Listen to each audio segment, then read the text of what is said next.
All right, this is private property. Don't enter the yard. I got a broken foot. Don't enter this yard.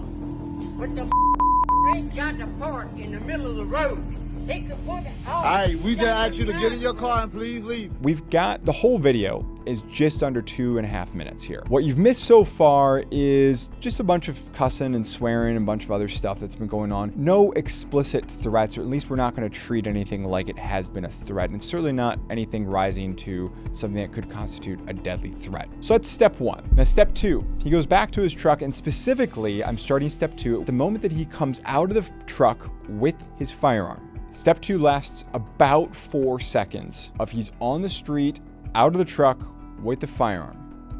What do you think? Step three, the guy has now entered the property with the gun and he's advancing towards you. Again, no clear threats. Step three is a lot like step two. The only things are that he's definitely advancing towards you. He has the firearm and he's on your property. Now at this point, the gentleman who's taking the video has told him and asked him to leave repeatedly, time and time and time again. Step four, the guy has now taken some sort of warning shot in the air. There is no more questions, not that you really have to be considering this, but even if you were, there's no sort of side argument from a disingenuous prosecutor that, well, how did you know this wasn't a fake gun or it was loaded? Nope.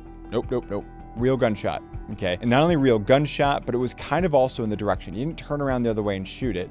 He fired it more or less towards the people. Step five. So after step four lasts 7 seconds, we then have the trespasser issue a warning, or alternatively maybe a promise, that he's going to shoot the victim in the head if he keeps filming. Right. We've got deadly weapon.